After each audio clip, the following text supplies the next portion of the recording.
Welcome everybody. Uh, Welcome everybody to tonight's episode of Profound States. Tonight we have a very special guest, Gabriele Heikamp. Hope I said that correctly. Yes. She was born and raised in Germany in the 50s. Had an invisible friend in school times. Due to her brother's death in '68, she thought of the afterlife because he was still around, or she could still feel him around. Uh, she had an NDE in '81 in India, where she traveled in quest of her life's purpose. She was a Rosicrucian after that for over 20 years, worked as a graphic designer. Her first husband committed suicide in 2004, and she felt him around also.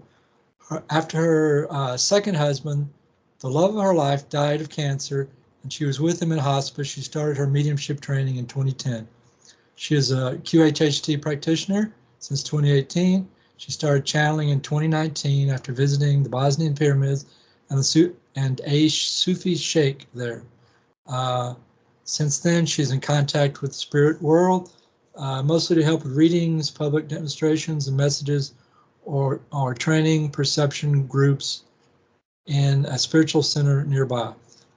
She had a near-death experience, an out-of-body experience with ETs on ships. Also, she did remote viewing on another planet. She's had telepathic contact with entities, elementals, and ETs. Got a nudge from guides to do more. So she wanted to share her knowledge and experiences to maybe help others understand their own experiences.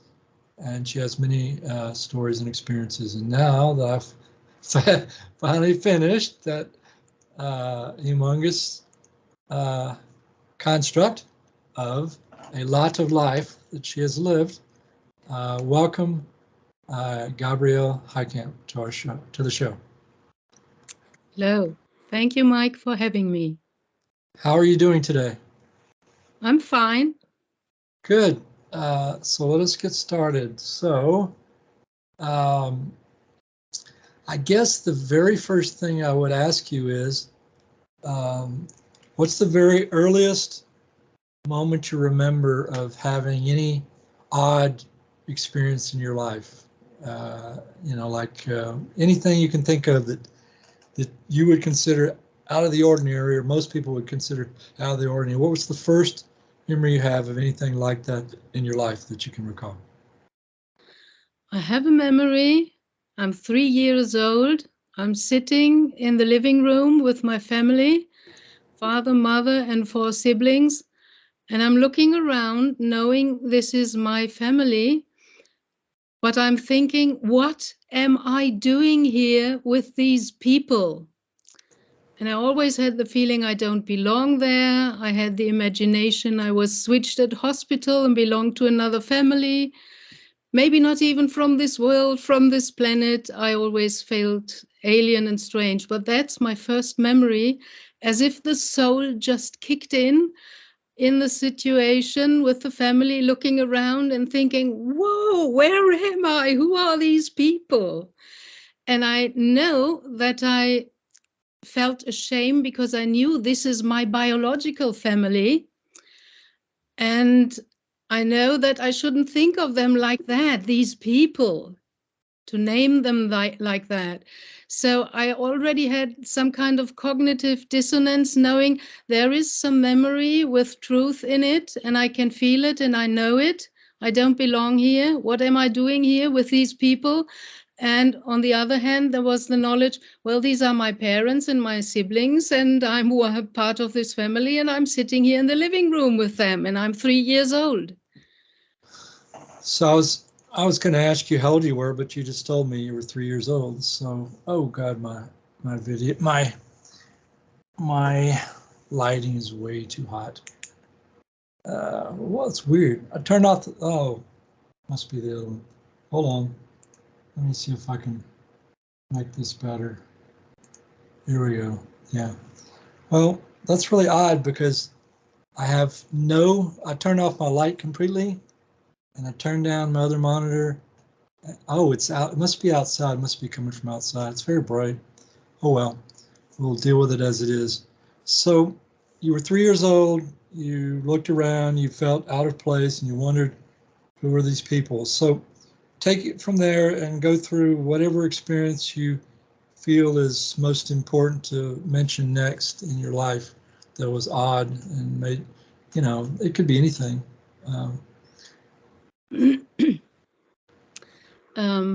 I know that I played a lot as a small child in the bushes in the garden, not in the open, but in the bushes. And I think that I had contact with fae and fairy and elementals there.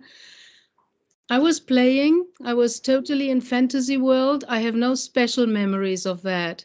And then when I had to start with school at the age of 6, I had this invisible friend. To me, it looked like a school kid. And I saw no difference between this kid and the other kids in the school.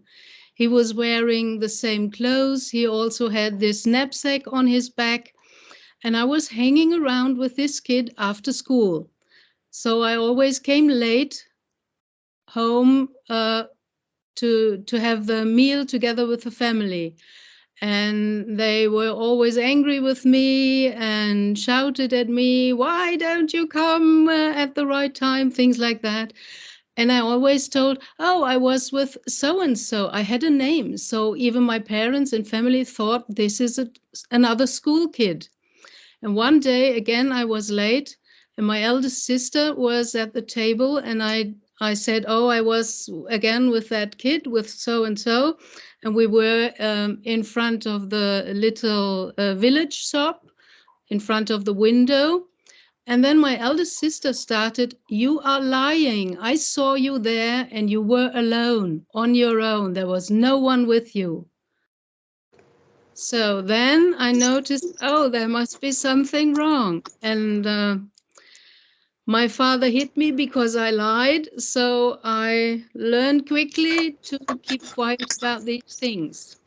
But I had a lot of perceptions, and I think I had a lot of contact, which I tried to suppress until, let's put it in words like that, until my life's path threw something into my way to open my eyes, and I started the mediumship trainment, and then everything made sense.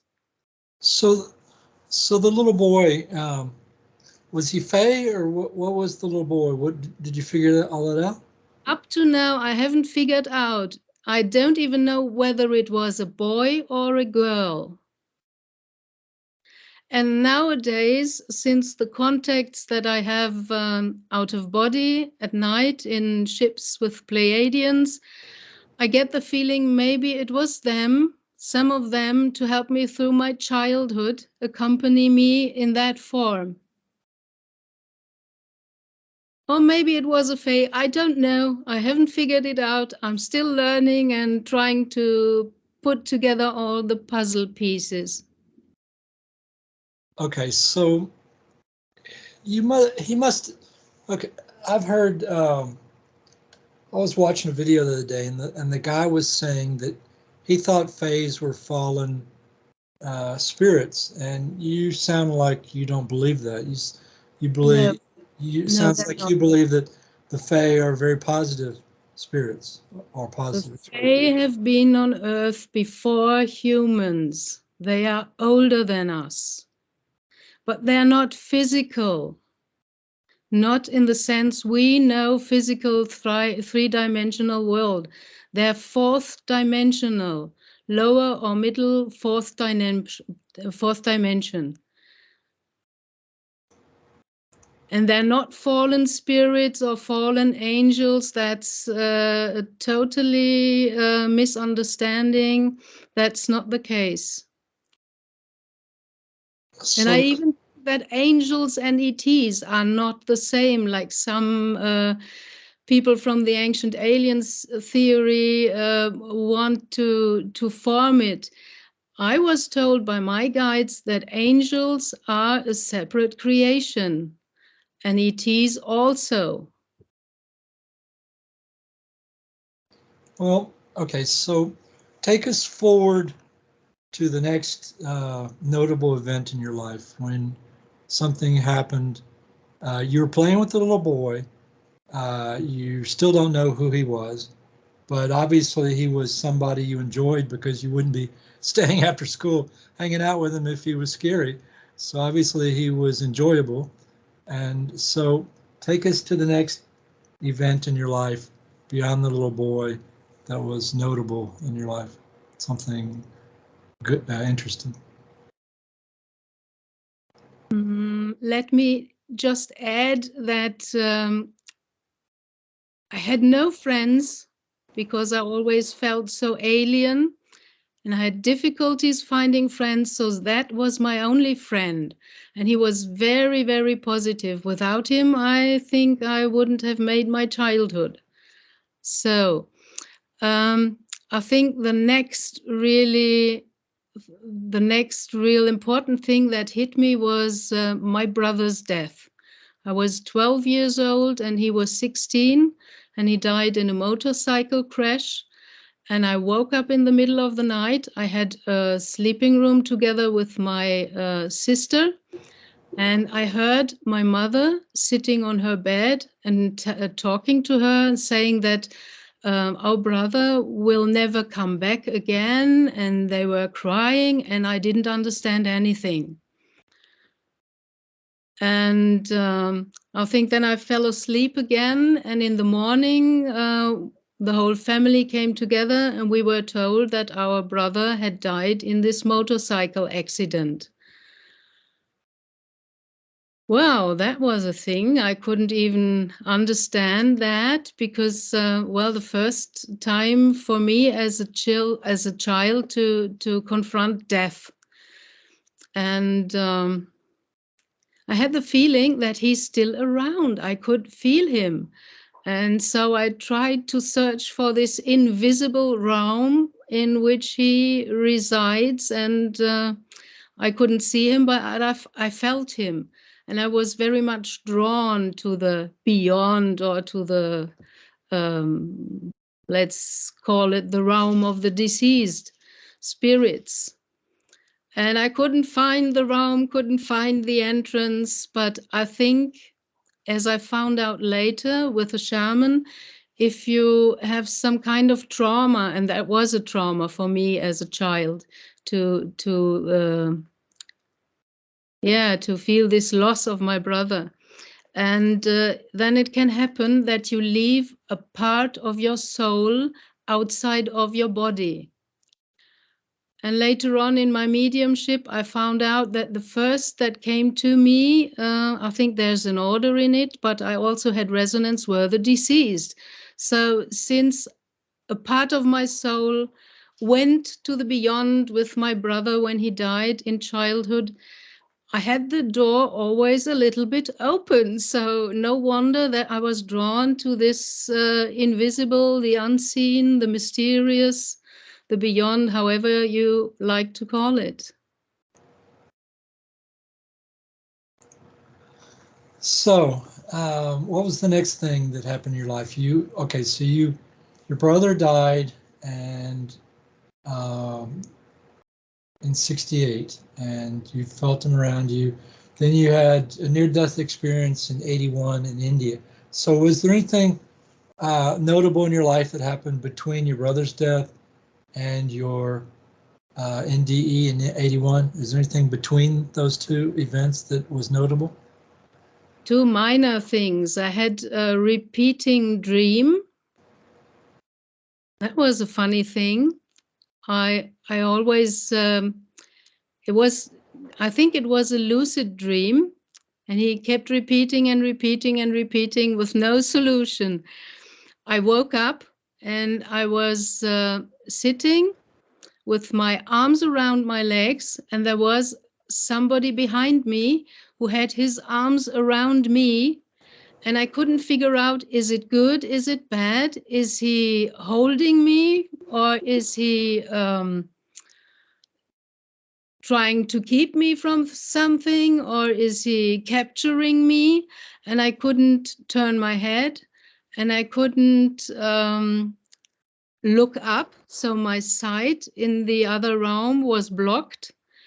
And I remember that once I asked, "Who are you?" And that's the key phrase if you encounter any being. And it took me so long to ask that. And I got the answer, Greg. That's an American or an English name, unusual for Germany, and I couldn't make anything out of it. So, still a case unsolved. Another thing that also happened in India was when I met Sai Baba, because I was kind of hippie generation and I was looking for enlightenment and had the funny idea I just have to travel to India and go to the ashram and see this guy Sai Baba, and maybe he will look at me and ploofs, I will be enlightened. The kind of funny dreams that teenagers have. I was in Sai Baba's ashram when I saw the guy and he opened his mouth and I heard his voice. Something in me shut close, and I heard inside of myself the voice, "You cannot be my master."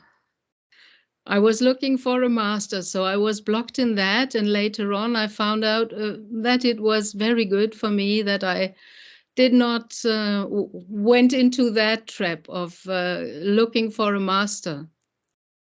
I think it's a trap on the spiritual path. That's what I think today. So what was the other event you had? Okay, so you had Greg put his arms around you, and Yes.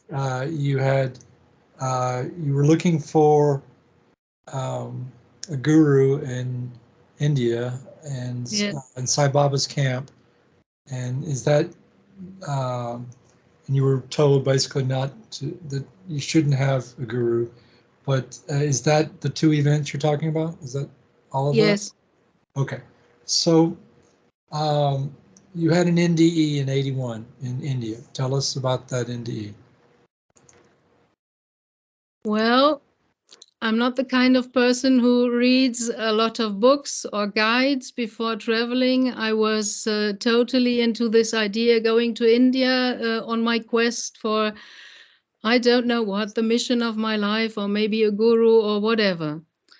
So I happened to travel to the Taj Mahal, to the town Agra, where it is.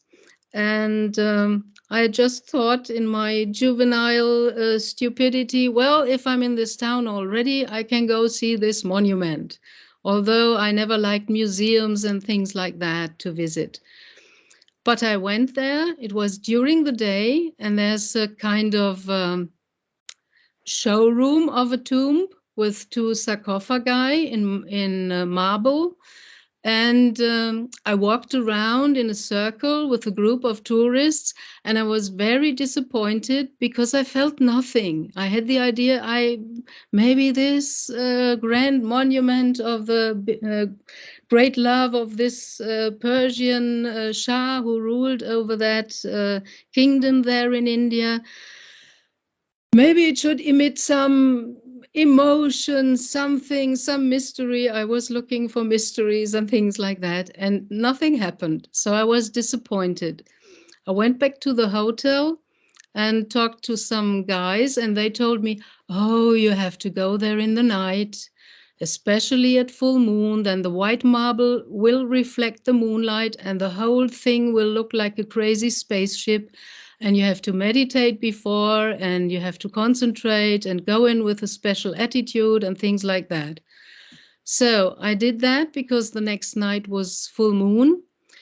And then I entered the same showroom on the first floor, and suddenly I saw a black hole in one corner of the room where there was an entrance to some kind of underneath chamber under this showroom, which I hadn't noticed during the day before.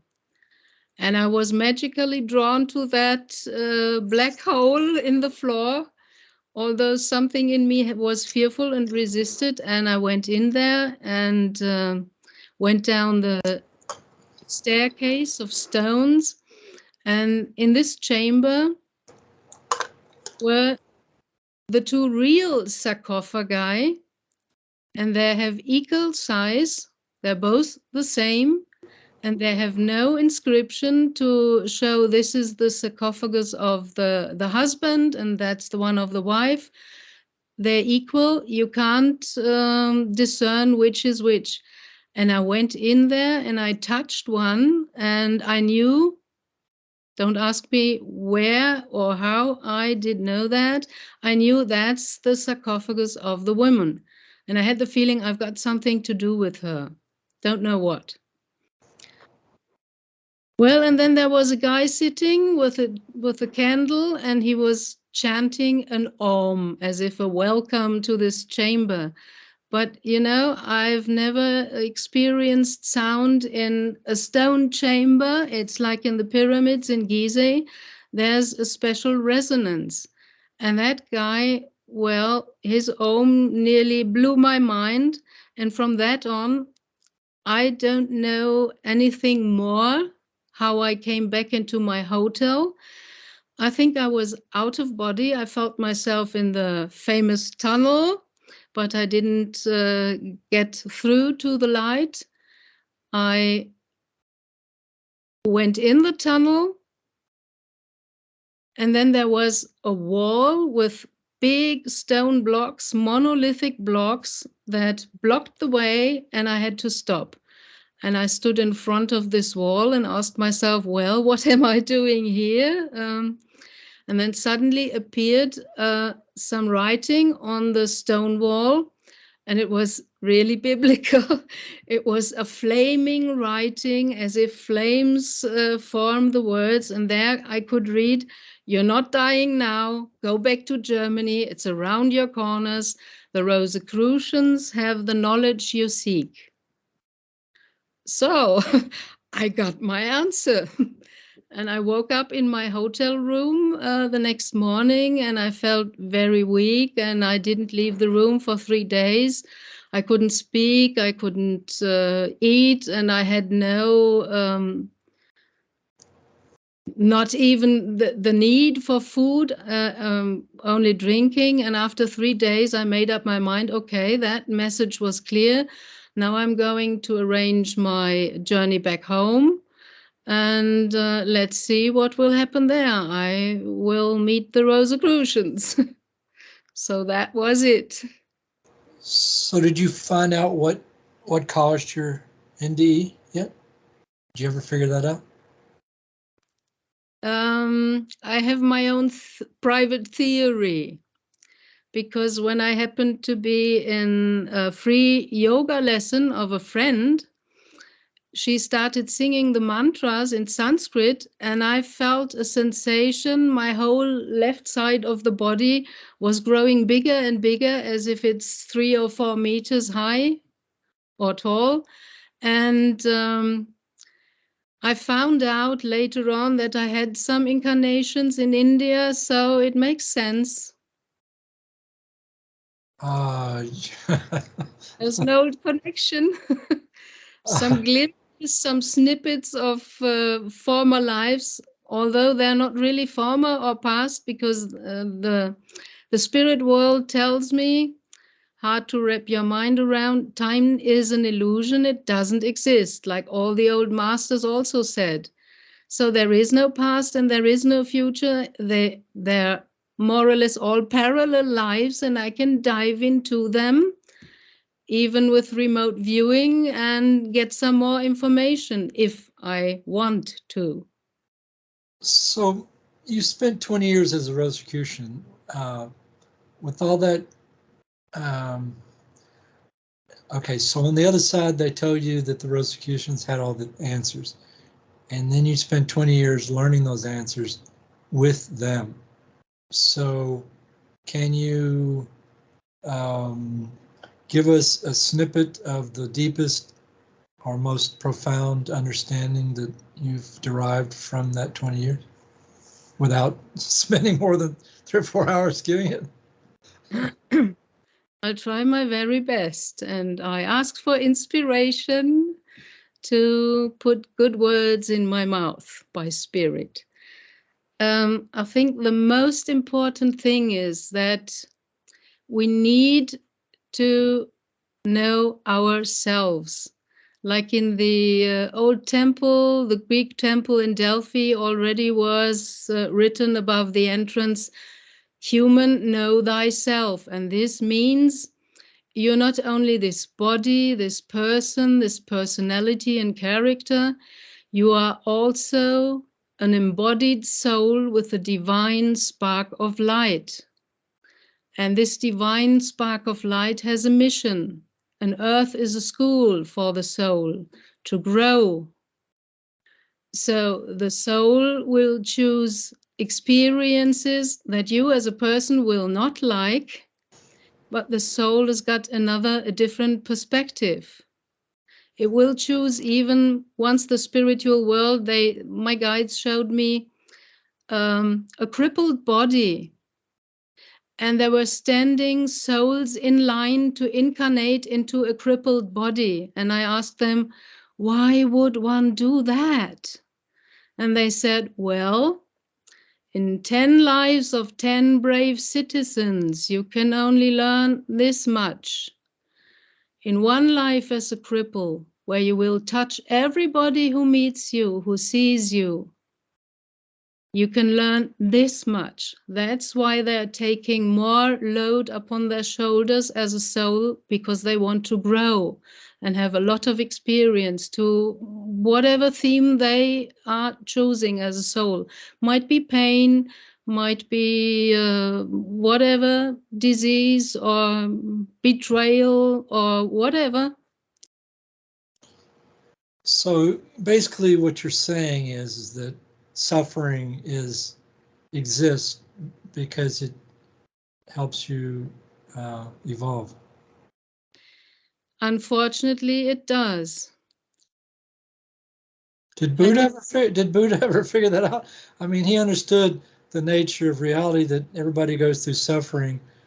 Did he understand that suffering, or did he ever come to the conclusion that suffering exists for man's evolution? Did you ever hear him say that?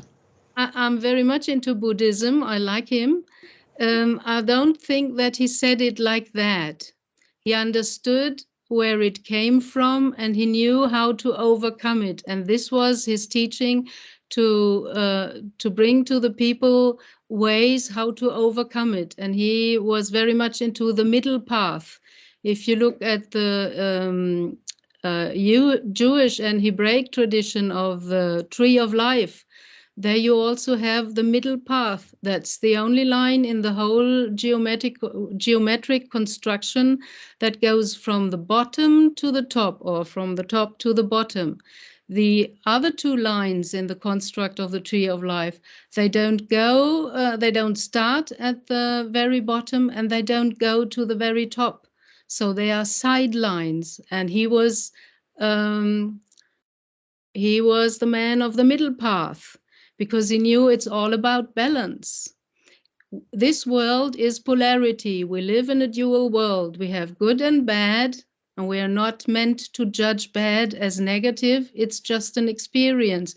We have light and day, we have male and female. So we have polarity. And we can only overcome this if we unite in ourselves. And we got the divine spark and the soul to make this experience, to expand consciousness, to come to the point to understand, oh, I'm more than this body, than this person. I'm a divine soul embodied in an incarnation here on earth to make a human experience, to learn and grow as a soul from that. Okay, so that's a different perspective. And then maybe you can embrace some of the not so nice experiences and grow even faster. So all the traditions, all the messengers, I think they only tried to show us the way how to overcome this. And nowadays, even quantum science is saying, well, we are creating all this. If you send out the energy by a bad thought, then you are attracting bad things. So this reality is a simulation, and we are the souls in an avatar body in the video gaming word language sense, and we're just making experiences how to get out of this game. So, okay. So in 2010, your second husband died of cancer, and you were with him in the hospice, and you started your mediumship training. So how did you get from his death to becoming a medium? Give us a short piece of how you went from A to B in that situation. Oh, that was just within 2 or 3 weeks. I would have never chosen to stay with him at the moment of death, because I thought, well, that's horror. How can I be there and endure that? But it was really a process when I stopped fighting and accepted what was happening and no longer denied that he was dying and I couldn't do anything but be there, be with him. I got the feeling as if I was involved with white clouds, something like something very fluffy and soft, and I didn't feel bad. That was the funny thing. I felt elevated. I felt nearly high. Some of my friends asked me after my husband died, well, what did the doctor prescribe to you? I'd like a bit of that too. And I said, well, that was a spiritual experience to watch him leave his body and go over to the other side. And now I want more of that. I had a glimpse into this other side at the moment of his death. I saw him on the other side. He was jumping and dancing with joy. And so I thought in my head, well, okay, even I can understand this. There is no interpretation. This is joy. You're happy. You're good on the other side. Your body is fine. You're dancing. Okay, so that's all that I wanted to know at that moment for the man I love, that he's good, healthy, wealthy, and fine. And I saw him dancing, so that only moved me to go further into that direction. And I started searching for medium trainment on the internet. And when I found my teachers, I felt him like fire on my left side of the body, and I saw him jumping, and he was shouting, yes, yes, go there, I come with you, that's good, that's your right direction, something like that. So it started like that. So your second husband pushed you to become a medium? Yes, more or less, that was his gift. And I'm still very grateful for that. Okay, so before we get into your mediumship, I guess you mentioned that you were a QHHD practitioner since 2018. So of all the, I assume you went in person to learn QHHD up to wherever they teach, yes? No, I did it online. So you, okay, so That's level one practitioner.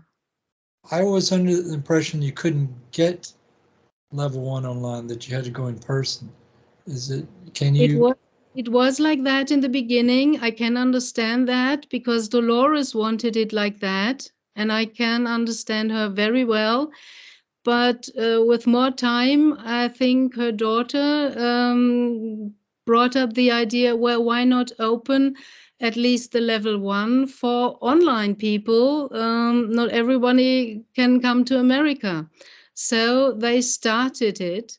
And yeah, that was good for me because it was the right timing when I was sent the name Dolores Cannon 3 times. I heard it 3 times. And I also already learned that the spiritual world, they send you messages. Sometimes it's a name and you better Google it if you hear it 2 or 3 times.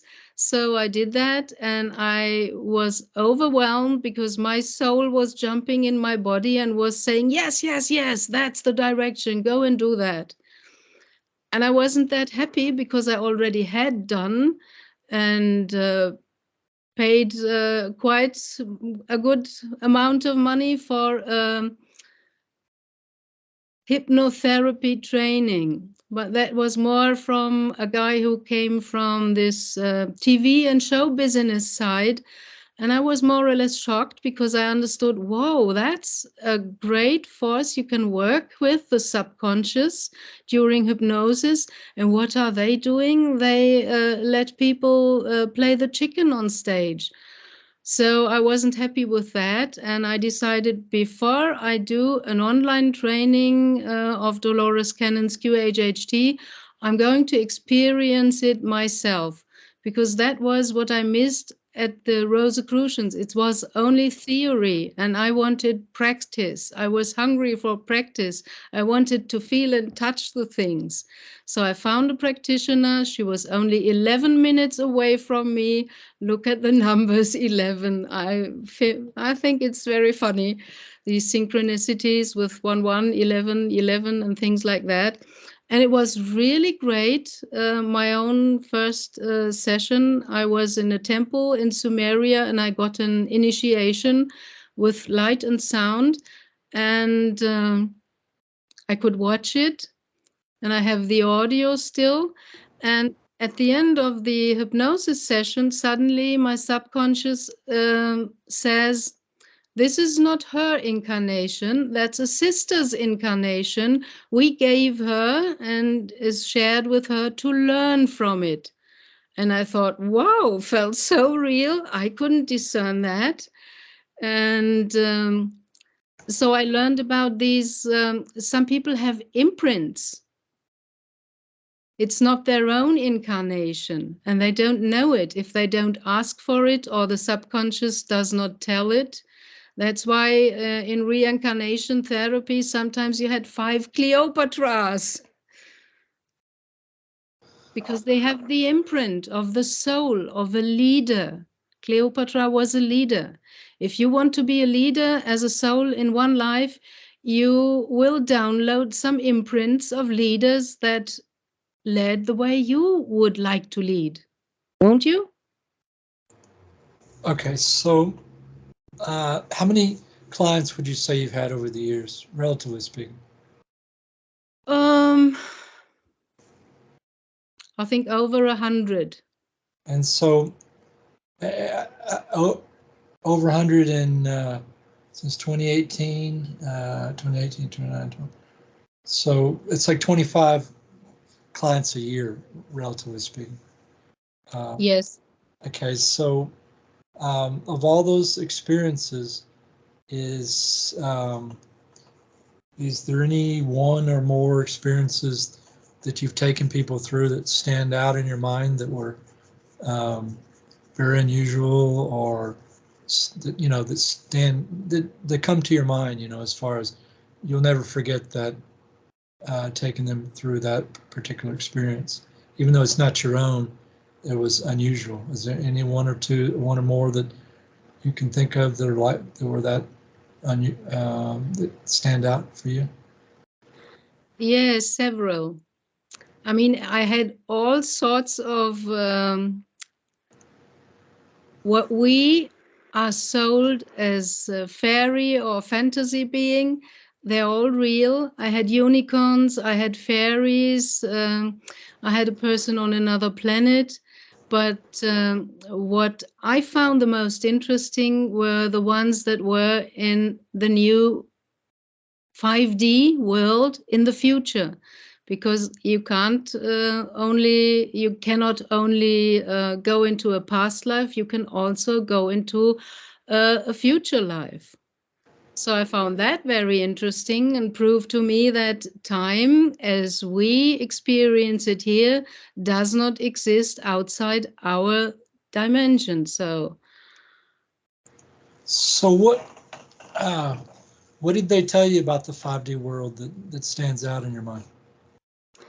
well, there was one thing about this, the description of the buildings. I had a guy standing in front of a library waiting for his girlfriend.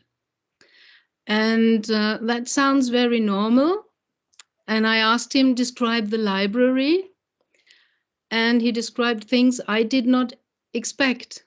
I don't know buildings like that in this world from nowadays. He said they are made of stone.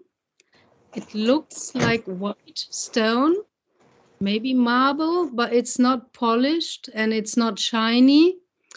And they're kind of round or elliptical. There are no right angles. The whole thing is very big and high, and it's got windows like very long slits with some kind of crystal glass. And I asked, well, and why is she going to the library? And then the next answer of this guy was also very interesting and struck me, because he said, we have everything digital, but she wanted to have the touch of paper scrolls and books, which is very kind of old school. And I thought, well, okay, everything digital, and she wanted this old-fashioned touch of the books. Okay, I flash forward a bit, and when she came out of the library, I said to him, so where you're going now? He said, well, we're going home. And I said, okay, then go home. How do you go home? And he started laughing, and he said, wow, we have some kind of hover car, like in the Anakin Skywalker film, where this little boy is driving this hovering machine. And I thought, wow, that's really something different. And then I started asking, oh my gosh, where are you? And he said, totally normal, as if natural, we're in 5D New Earth. And I said, wow, describe it more to me. And he said, everything is shining, the light is different, it's brighter, but it's not blending or hurting. And all the plants are glowing, they are shining, they emit light. That's why everything is so bright. And then I sent him home and had him stop and not enter the house, but stop in front of it and describe it to me. And again, this guy started laughing and said, well, that's the house of my dreams that I built in my fantasy, but now it's real. It was around a tree, was all made of some kind of glass. And the tree was giving light, so he didn't need electricity. It was very funny, and he could touch some of the glass walls, and then there would come out something like a kind of kitchen manifestation if you need it. And if you want to sit, he touched another part of the glass wall of his house, his dream house, and then there manifested something to sit, like a couch or something like that. And I was really blown away, and I thought, wow, that's interesting. So do you think the 5D world, okay, so you hear different people talk about the 5D world, and people say different things, like, you talk to one person and they think, well, they don't think that that's possible for us to just evolve to 5D without skipping 4D, with We're not skipping 4D. 4D is the intermediate between 3 to 5, and it will take shorter time to move through 4D. And as many say, and I feel it also, we already are in the fourth dimension. That's why so many people have psychological problems or entity attachment, because the raising of the frequencies is a quasi cleaning of the lower dimensions of 4D. So all the dust and dirt, all the demons and all the earthbound spirits who didn't go into the light or whatever, they are forced to move up and raise in frequency as well, or try to attach a person to any person which has low frequency as well, and then it will bind it and keep it from raising the frequency. So that's some kind of thing, the process we're right in the middle of. So when you do QHHT sessions, you do them online through Skype, yes? Yeah. You do them in person? Yes. All directly in person? Yes. I do it with people here in Germany. If they know, if they're not too far away, then we can arrange to meet. And I know that Dolores did not want to do this online. But after she deceased, there were people thinking differently and starting to do it online, and it works. I know it works. But I, for my own responsibility, I have the feeling I want to be with the client, with the person. I mean, what could happen that the ear thing is dropping and they don't hear your voice anymore, or they start slipping into delta, into deep sleep, so you can't finish properly and appropriate the hypnosis session, but they will just sleep and wake up maybe an hour later, who knows.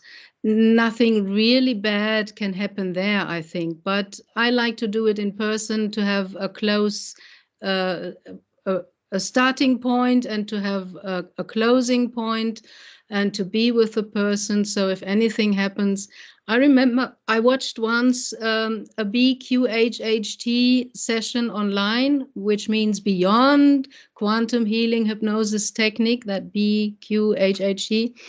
And there was a person lying on the bed within hypnosis and everything.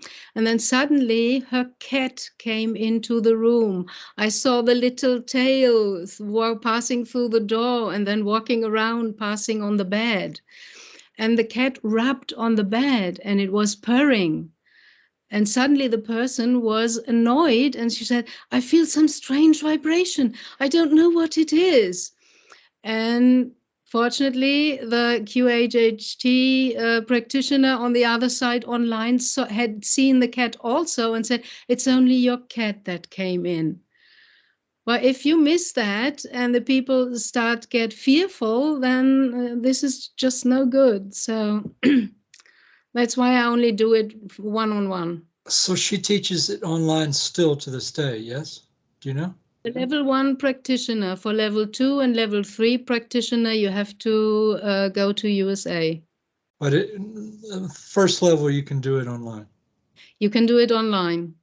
Okay. And it combined really beautifully with my medium trainment, because when the people describe their things, what they experienced during the hypnosis, I very often can enter this picture and I'm seeing it also and experiencing it. And sometimes I can give them a hint. Maybe you want to look at that corner, or how do you feel about going over to that house? Something like that. So you're saying that you're manipulating. So you're saying that your ability, your mediumship type abilities allow you to co-experience what the client is experiencing in their session. You can go into their session and help them. Yes. That's an interesting combination. I bet there aren't a lot of QHHT people that can do that. That's nice. Never thought about that, but I think all the QHHT people, they already have some kind of sixth sense. It's maybe not trained like in my case, but this kind of work opens you up for a spirituality. You can't help. So in 2019, you started channeling after visiting the Bosnian pyramids and a Sufi sheikh there. Tell us that experience, how that started. Well, that was really interesting. I wanted to have a second QHHT on myself, so I went again back to that person. And my second QHHT was not an imprint, but an experience of a former or past or parallel life. I think it was in the 12 or 1300s. I was in Turkey. I was a male Sufi, and I was hiking to Persia to meet a master where I can get my last initiation, which I needed to complete my cycle or whatever. So I didn't even know that there were pyramids in Bosnia and that there are Muslims and Sufis in Bosnia. I didn't know anything about that. Friends of mine suddenly came with the idea, well, we saw a video about these pyramids in Bosnia. We would like to make a journey. Would you like to join us? And without even thinking if I have enough money for that, I felt my heart saying yes. And I said, wow, yes, okay, I'm coming with you. That's interesting. And that was with a spiritual group. And the guy who organized the group, he had friendship with this Sufi sheikh. And if you put some figures from the sacred geometry over a map of this valley, and even just make the lines, connections from one pyramid to the other, right in the middle, where all these lines cross from the pyramid of the moon to the pyramid of the sun and the others and the dragon. Right in the middle, there's this Sufi monastery. Isn't that interesting? In the middle of all these energy lines. And the Sufi sheikh was very interesting. Even when I entered their area where the monastery was, there suddenly my heart started beating and I couldn't control it. And I never had such an exalted heartbeat. It was really strange. For the 3 hours that I was on this place, on this spot, my heart was really doing something else. And you could have a private audience with the sheikh and could ask him questions. And normally I have a lot of questions. When I was in his private audience, I did not have any question and I didn't know what to say. I was just sitting there and was very strange. And I suddenly said to him, well, I don't have a question, but maybe I can tell you a short story. And I told him that I feel in this life I'm searching for the last little piece that is missing. And he said, well, I was the Sufi sheikh from the former life where you got the last piece, the last initiation. And how could he know? I only had this QHHT, my own session, 2 or 3 weeks before I went on this journey. So that was really interesting. And the first thing I asked at another possibility where he had tea with his pupils and the pupils could ask questions, and he had his wife and tea and things to eat. And the first thing I asked in that situation was, how about the women in Islam? And later on, and he said, well, we honor our women. But I thought, well, they have to go like that and are not allowed to show their hair and things like that, and are not allowed to go out on their own without a male company. So I have an issue there. And later on, I found out that in another former life, this sheikh was my father. And he was also a spiritual master or sheikh, and I was his daughter. And I wanted to have the initiation. And he rejected me because I was a woman. Initiation was only for men. So interesting that I met this guy again and we became friends. And I think the thing between men and woman and father and daughter, all this crazy misunderstanding, balanced out also by this experience. And under the pyramid in the tunnels, I also had contacts with otherworldly beings. Let's put it like that. Well, don't, I was just going to push you in that direction and you went in there without me asking. So don't gloss over it. Please tell us about your experiences with the ETs. Go to the very first time you ever experienced the ETs and go and please don't gloss over anything. Okay. All the details. But, okay. I hope I'm not talking too much. No, there's no such thing as talking too much. There's Okay. There's talking too little. But there's no such thing. Yes, about the real things. You're so true. Just let me mention one thing. The experiences and contact with otherworldly beings that I had in the tunnels under the Bosnian pyramids were not with ETs. There I met knights and a dragon. And that was really also very fascinating. But about the ETs, I can tell you that. No. Okay, now that you got me. Okay, don't Sorry. jump to the ETs now. Go with the dragon and the knights, and then when you get through those, then you can go with the ETs. Well, we were in the tunnel. That guy who was friend with the sheikh also was friend with the guardians of the tunnels. So we could enter at night as a small group of 8 or 10 people. And we went in there deep. And then we switched off the light. We sat in pitch dark black. And that usually starts the third eye. That's all the sense deprivation they did in old Egypt with laying in the sarcophagi for 3 days, or they tried to trigger the third eye with South American priests and use of special plants and things like that. It's all about if you shut off the light, then the inner light, the third eye, starts working if it's not totally calcified. And I was sitting in the darkness and suddenly I had the feeling and I saw a faint image look to me like the head of a horse. And I, like the ego, is babbling all the time in the head. It never stops, even at these special moments. And my head was talking, what is the horse doing here down in the tunnel?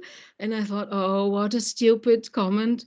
And then suddenly the horse just blew some smoke through the nostrils, opened the mouth a little bit, and showed dragon teeth. And the eyes started glowing red. And I thought with a small voice, okay, you're not a horse, you are a dragon. I understand now. And then it shut its mouth. It did not want to frighten me. It was very friendly and had this kind of the Chinese dragon body. It was like a long snake with wings and tiny arms and foot somewhere. And it was all golden. All the scales were golden. And there's another funny thing. There is a rock they found in the tunnels, digging them out from all the rubble that was in there. And on this rock, there were signs, but nobody could decipher them. They're pre-Sumerian, pre-anything we know. They're just lines, arrows, and dots. And a medium once tried to translate what is written on this stone, and the guy who is very much into the Bosnian pyramids, who found them and started it all, Dr. Sam Osmanagic, I think in one of his small books, he wrote this, what this medium said was something like, the portal is closed, we can't go from here, we have to stay and wait. So that sounds to me as if some kind of entity is somehow trapped there in the Bosnian pyramids or in the tunnels underneath, I don't know. And maybe it's a dragon, who knows? Because I think they come from another realm. And I also met some knights. They looked like, well, like the typical cliche we have of the medieval knights in this this armor, and and they had the sword, and they had the, I don't know how you call this for to. Oh, I'm missing an English word. You know, the typical armor of a knight, and I Shield, don't. the Yeah. shield, there's the shield, the sword, and the scabbard, and there's all kinds of Shield. I was looking for the word shield. shield. Okay. Yeah. They had a shield and a sword, and they all kneeled down in the tunnel in front of us, in front of the group. I don't know why. And I got an uncomfortable feeling. I don't want to kneel in front of anyone but God, and He does not want it, or she does not want that.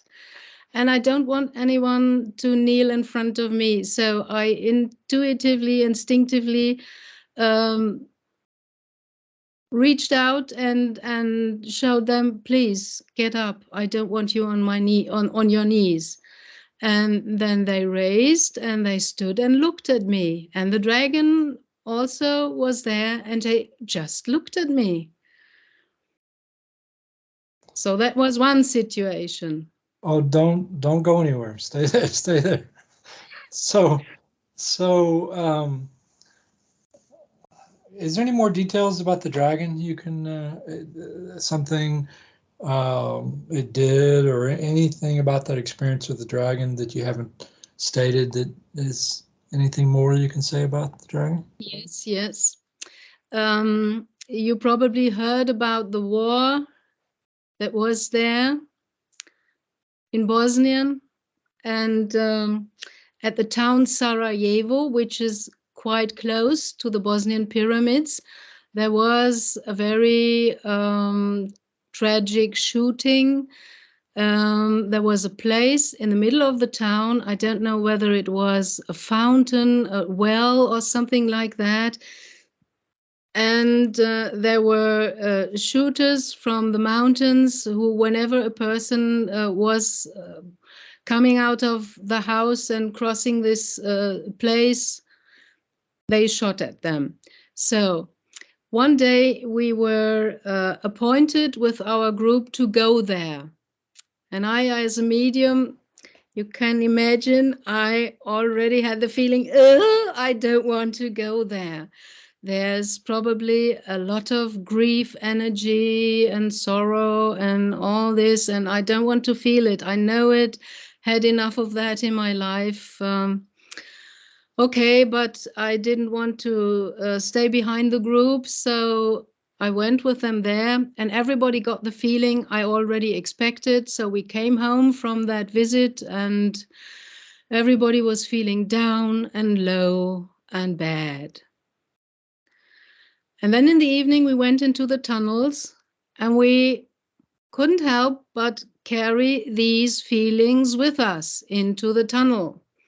And then again, we switched off the light, and the guy played a crystal singing bowl, which is a really nice frequency. And when he stopped, we heard some kind of noise, like as if vapor is coming in into the central heating, some noise like that. And he said, listen to that noise. I don't produce it with the singing bowl, with the crystal bowl.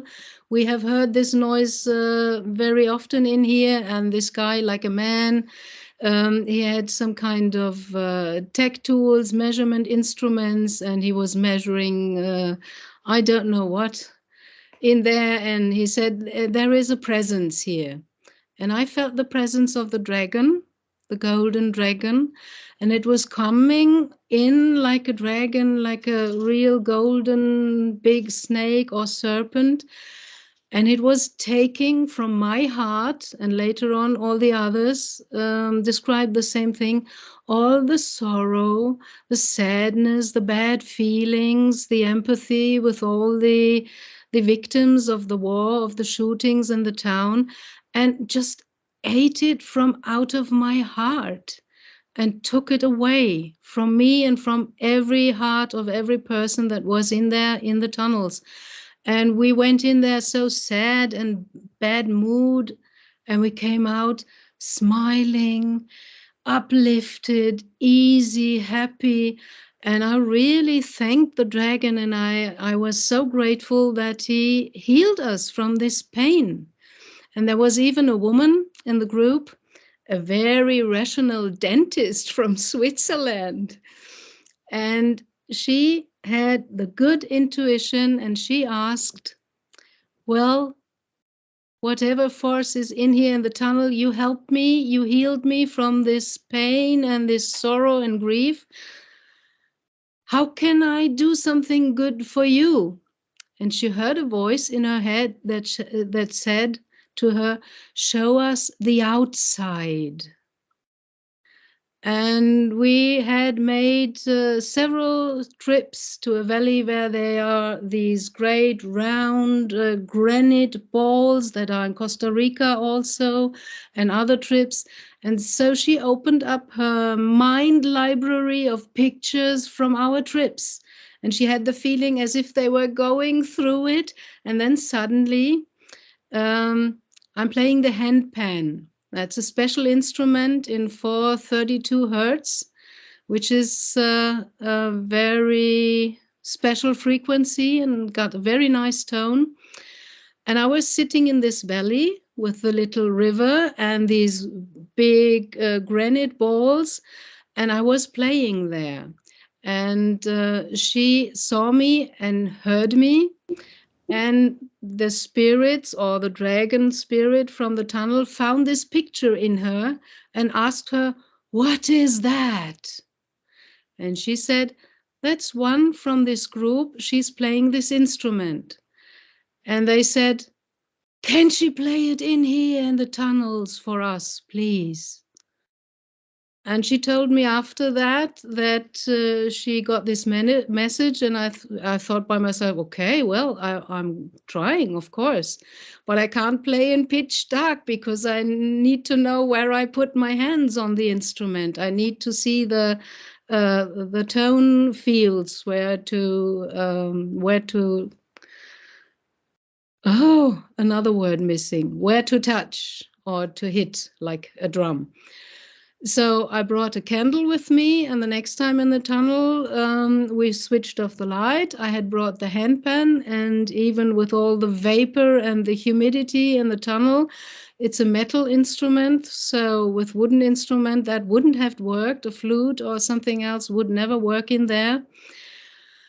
And I played for them and lit the candle to see my tone fields, and obviously they liked it. That was new for them. So because of that, that asking of them from the tunnels to show the outside gave me the idea maybe they even can't go outside. They are bound to be in these tunnels. Can't see the outside world, although they are fourth dimensional. I don't really understand it, but they wanted to see pictures from outside, and they asked this woman to invite me to play in the tunnels on the handpan. So that's an awesome story. You know, the dragon ate your sorrow, all of your sorrow. I don't think I've heard a story quite as interesting as that. That's very unique event. So thank you for sharing.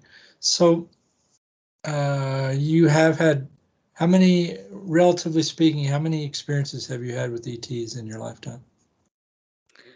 I've never counted them. They started in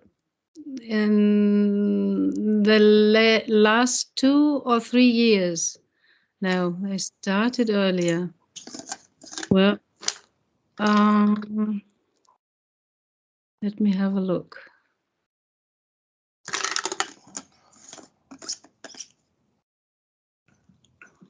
I'm looking at my timetable. It doesn't have to be exact, just kind of a ballpark. You know, is it like 10, 50, 100? Just ballpark. How many do you think you've had? Relatively speaking, hundreds, or that, you know, 2 or 3, or, you know? With ETs, I think there are only maybe 8 or 10 in the last 1.5 years. Oh, so it's a relatively new experience for you. Yes, but they already started some years ago. That was something really interesting for me, as I give, as a medium, public dams with small groups in public, where I give messages to the people. And I had a guy there, and he seemed to be very resistant because he was sitting with crossed arms and crossed legs, as if, I don't want to be here. And usually you have more women than men coming to a medium giving messages. And when I placed myself in front of this guy, picking up his energy, I immediately, without effort, had the first image. And this image showed the Gizeh pyramids, and they were lighting up like lamps from the inside with glowing white light. And I got the idea, wow, they are energy machines. They produce some kind of light, or they work with energy. And then I was drawn to look to the left of the pyramids, and there were 2 extraterrestrials, the typical gray type beings in very bright or light overalls, and they were telling me a message which I should give to this man. And I thought by myself and telepathically told them, well, if I do this in public, everybody will think I'm nuts. I can't talk about aliens and ETs and things like that. And they said, please try it. It's important for him.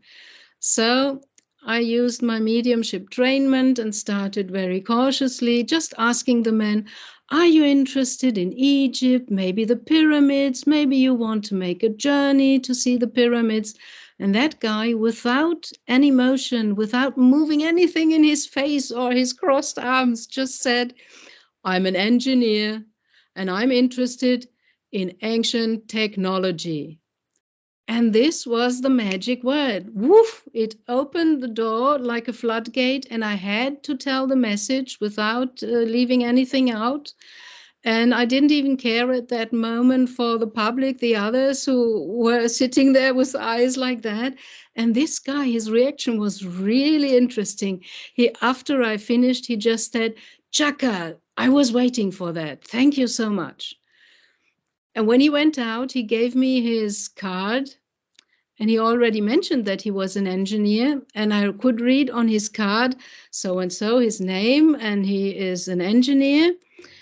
And under the engineer, he had the line, solutions from the quantum field. So he already had contact, and with whatever, however, and that was very funny for me. But it opened up my horizon because, well, I hadn't ETs and ships and craft and all this on the screen. I've heard about it, but it wasn't in my day-to-day life. After this appearance, giving a message from ETs to a guy in a public dam, I went home and started researching, and I found so many things. Stop for a second. Okay. Hold that thought. Okay, so go back up for a second. What was the message the ETs had you give him? What did they want you to say to him? What specifically did they want you to say? They said, we are from the race of the builders. Tell him he is of the same race of the old builders as well. And tell him he will invent something which is not 3D, but will be built in 4 and 5D. So I couldn't do anything with that message, but he was obviously waiting for a sign and got whatever he wanted. He enjoyed the message. He enjoyed it. Okay, go forward now. Now you went home and you started researching. Go ahead with your story. Just one other thing, I try to make it short. The English training of mediumship, which I trained in, they only accept verifiable senders, which are your deceased father, mother, grandfather, grandmother, uncle, and so on. And if you can't verify the sender, then you got to check the message energy-wise. Is it good, positive, uplifting, or does it feel commanding or forcing?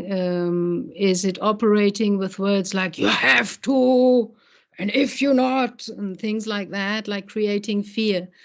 You always have to check the energy. And the English tradition and my teachers never wanted that people channel anything else but the deceased, because they say the deceased are your family, your father, mother, grandfather. They are bond with you with by the bonds of love. They won't harm you. But any other entity can do as if it's your grandmother, can come to you as an angel, and it's something else instead. So that's a whole field, and you need a lot of discernment. Stick with the deceased. But I'm that kind of pupil who tries the borders and the limitations, and I had to find out they are right. You don't really know whom you've got on the other end of the line. And I checked the message and I checked the energy, and it felt good, but today I'm not sure. I found out researching that there are several types of gray beings. They are the small ones that look like childs. They are usually androids with a minimum AI program. They are used as workers by many races on the ships. They do the work, and sometimes they even navigate. And then there are the tall grays, which are not so benevolent. Then there are the Orion grays and the Zeta Reticuli. So it gets very convoluted, like Dolores Cannon's convoluted universe, and very, it's too much.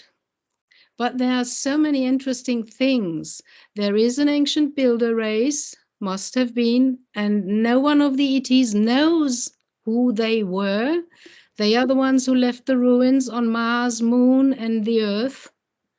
In the whole solar system, they've been here before all our lost civilizations, the ones we know of and the ones we don't know of. So that's a riddle and a mystery. And I don't think that the gray type beings belong to the ancient builder race. Maybe they said builder race or ancient builder race, that's something different. I don't know. But they graze, they're usually known as not telling the truth. I don't know. They told me their name. They said they are the Ebens. Never heard that name. After I Googled it, I found it out. And I know that Ebens exist, but they're not the well-meaning fraction, as to my knowledge of today. But at that moment, it felt positive, it felt good. The guy was content, and I also had a good feeling. I didn't feel any bad energy, so much for that. So go to your next ET experience after that one. Go to the next one. The next one was after I saw with my own 3D eyes really 3 craft in the sky. Of course, my attention went there, and I was quite open and interested. And then one evening, to me as a medium, I don't know whether this is normal for other people as well. When I close my eyes, I'm in the stream of consciousness. I see pictures, images, video clips, things I don't know, things that are not from this world. There are colors and beings I've never seen before. So I already stopped trying to understand all this. And I heard for years and years my guides just imprinting me with one word. They said, focus, focus, focus. So I understood, okay, I need to focus something and not the whole stream of all the pictures and all the things. And okay, I was in bed, I closed my eyes, and I had the feeling there's somebody in my bedroom. I couldn't see them, but I could feel them. And with my inner eye, I could see them.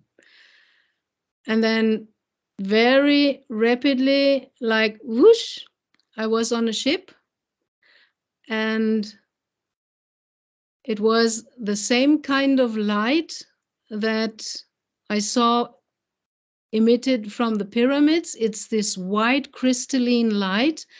I was in a room, everything was white, very bright, as if I'm sitting in a crystal singing bowl, and it is lit up by light, but there was no source of light, no light bulbs or anything like that. Just the walls, the floor, everything was emitting this crystalline white light. And the funny thing was, I only saw legs in blue uniform. I couldn't look up, my sight was blocked. I found out later on in the Tibetan or Indian tradition, they know this. It's got to do with your consciousness. If you're not able or not already at the right frequency, you can't see higher than your own frequency in lower 5D or upper 4D, whatever. So I found it strange because I felt like these little typical German dogs with very short legs and this long body. They see people only up to their knees. They see feet and knees. That's all. And I felt like that, like a dachshund, like this little dog. I was on the ship, and I looked out of my eyes, and the only thing I saw was hips and legs in blue uniforms. So I supposed if I see only legs and I'm nearly 168, so they are double.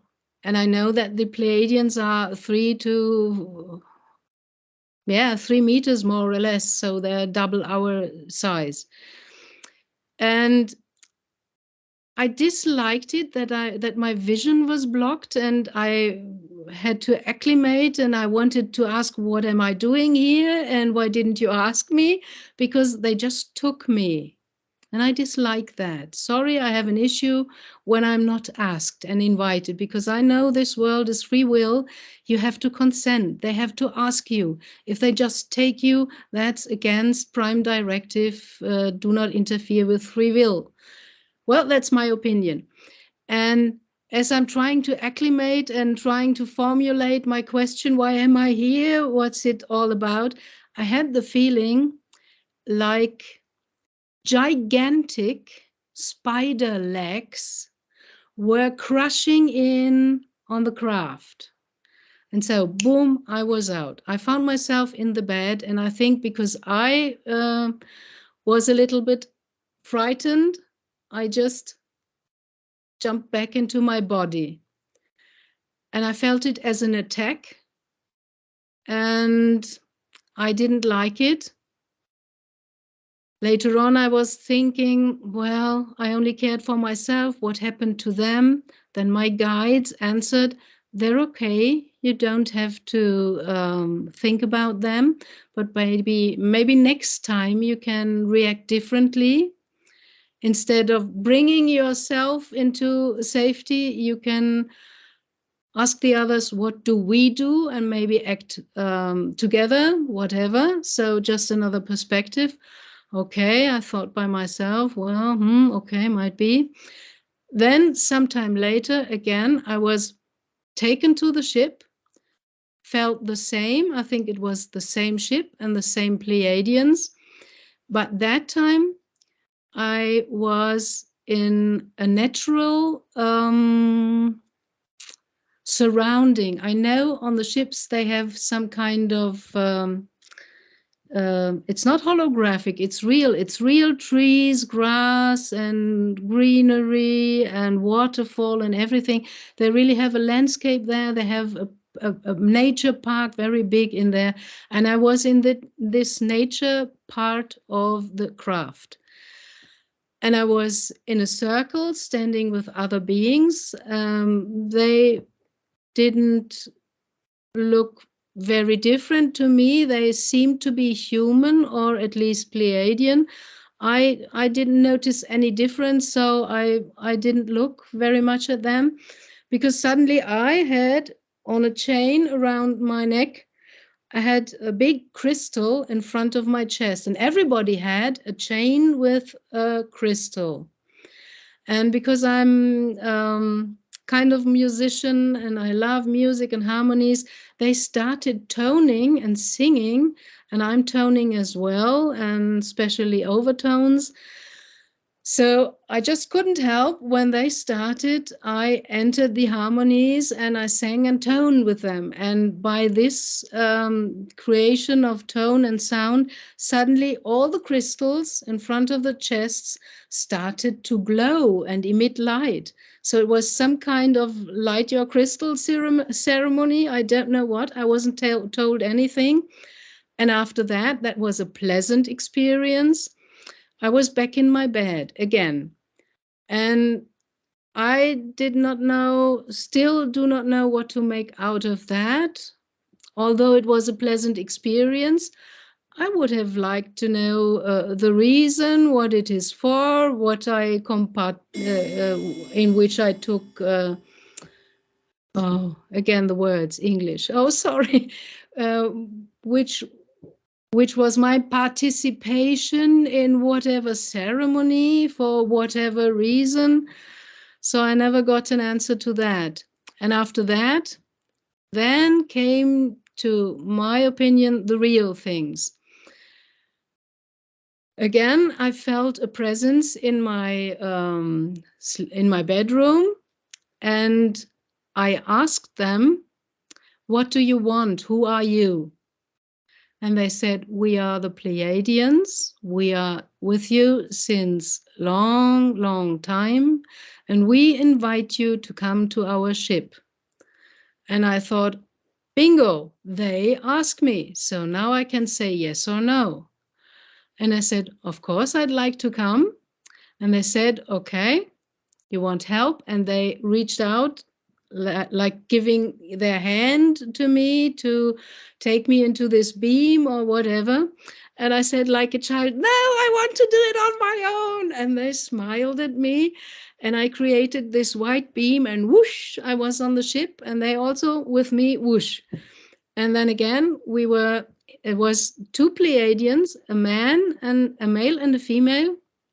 And I was with them in a room on another ship, not like the first two experiences. I felt they are a different group. And I asked them, well, why am I here? Anything I should know? What do you want? Anything I have to learn? And they just made like this, come, follow. And they brought me to a room, and in that room, they showed me a glass tube with a body inside. And the body was human, in a glass tube with some kind of liquid filled, and it was in, I think, well, I call it stasis. It was in suspended motion. And this body had a feline head, so with cat features in the face. And when they brought me in front of the body and I looked at it, I suddenly knew, well, that's me.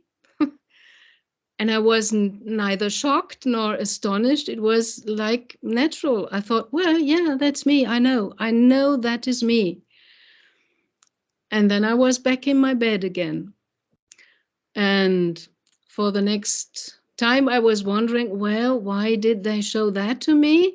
I always loved cats. I even have a strange cat that does not belong to me, that's coming to visit me every 2 or 3 days. To me, it's an honor because I know they can see into the 5th dimension, and they are very, very sensitive and spiritual animals. So, well, no great shock. And after a few weeks, again, they appeared in my bedroom, and they are very, how to say it? They are very polite. They just make themselves noticeable. I feel their presence. And when I acknowledge them and say, okay, you're here, what do you want? Then they answer. And they came when I was still in some kind of meditation. Before I sleep, I do my own breath work and meditation thing. And I felt them and I said, not now, please wait 5 minutes until I finish my meditation. They said, okay, no problem. And I finished my meditation, and then I went with them on board the ship again. And I asked them, well, I don't understand what's the big thing about the feline body or the body with a feline head to show it to me. I can integrate that. That's no problem for me. So anything else? And they said again, come with us. And they brought me again to the room with a tube. And this time when I stood in front of the tube, the glass tube with the body with feline features in it, looking at it, the feline body opened the eyes and looked at me. It was waking up the same moment I was looking at it.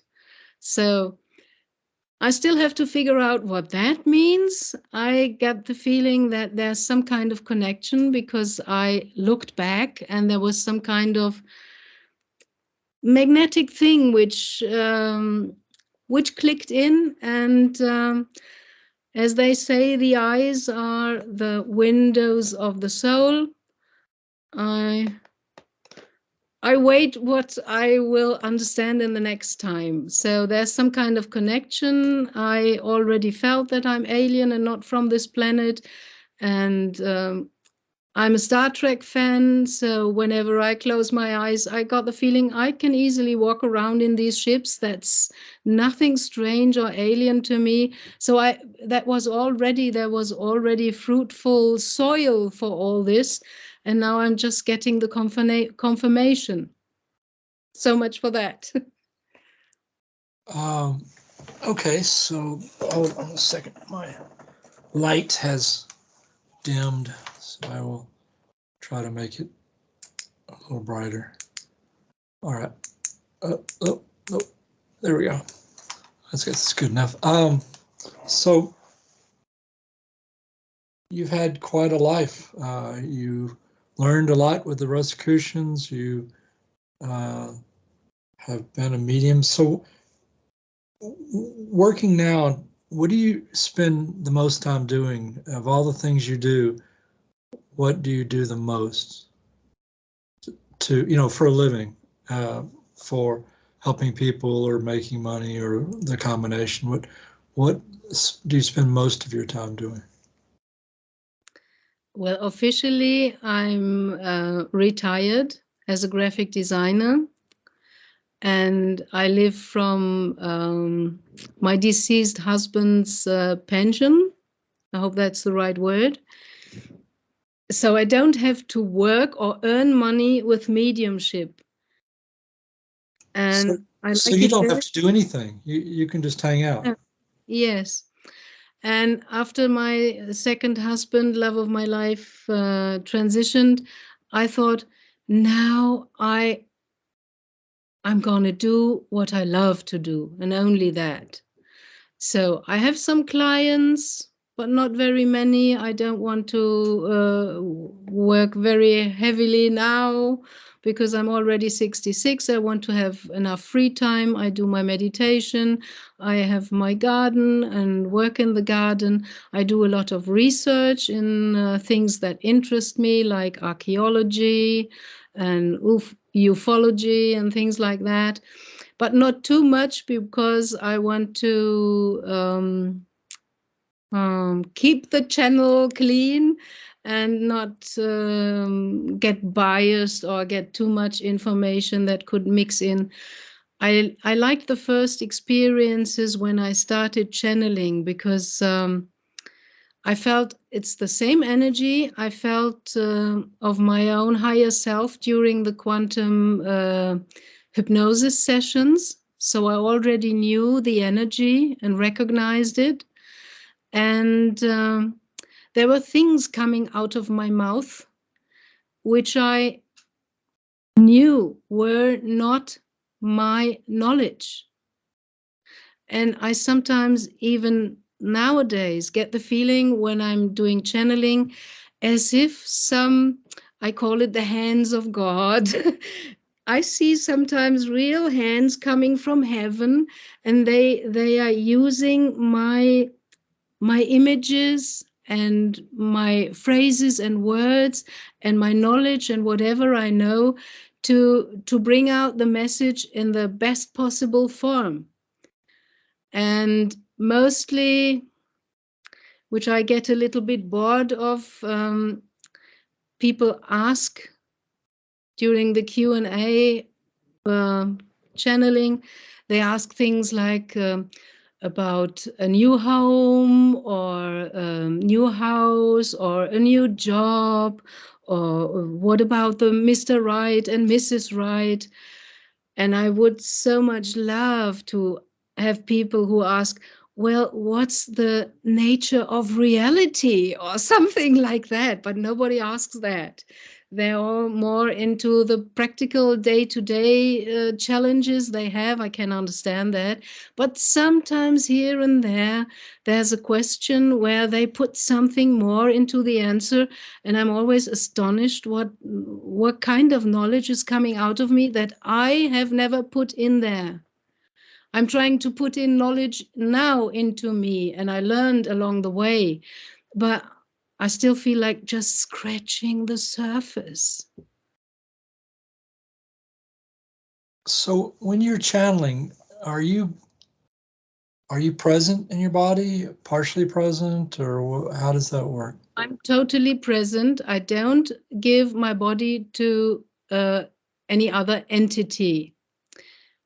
And as I know, every other entity have to pass your higher self, which is more or less the same energy that Dolores Cannon named the subconscious. We always put these names. It's not about the names, it's the energy, the vibration. So I already knew this energy, and as we are multi-dimensional beings, we have an aspect of our soul or higher self living on every dimension. So if a being wants to be channeled by a person here on earth, they have to ask the higher self of the person. If there's an agreement or even a soul contract before the incarnation that allows it, then okay. And there are different types of channeling. There are total trance, like Edgar Cayce, for instance. He took a nap, and while the nap, the people asked him, and is more or less QHHT, staying in theta brainwave stage and prolonging it through asking questions. So There's full trance, there's half trance. To me, it's, I'm totally conscious.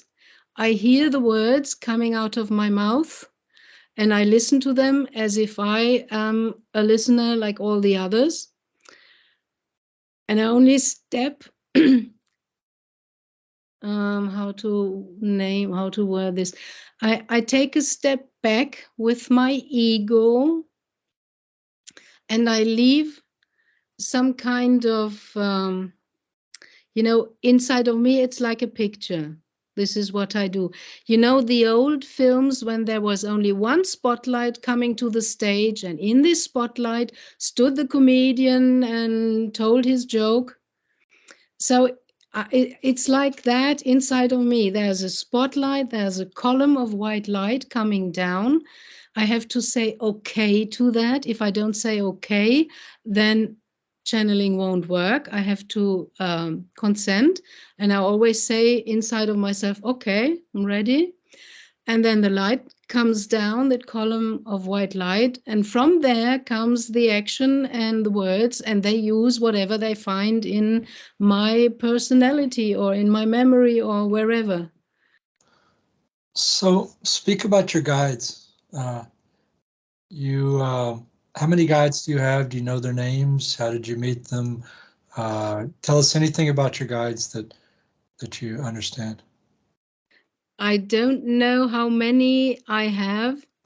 I learned that everybody has at least one. Most of the time, it's a team of spirit guides.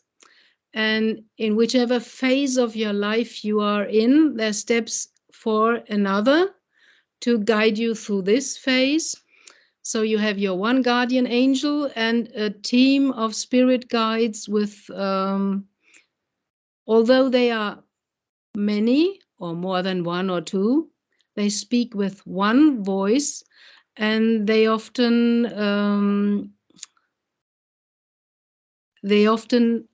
also act as one. So that's why in phases of your life where you need this, then they will step forward this guide. So many people have all kinds of spirit guides. Can be family. Usually it's more the grandfather. It makes a leap over one generation.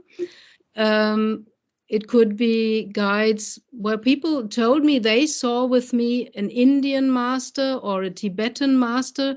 I don't know. The only one that really came to me once and really showed herself to me was Kuan Yin.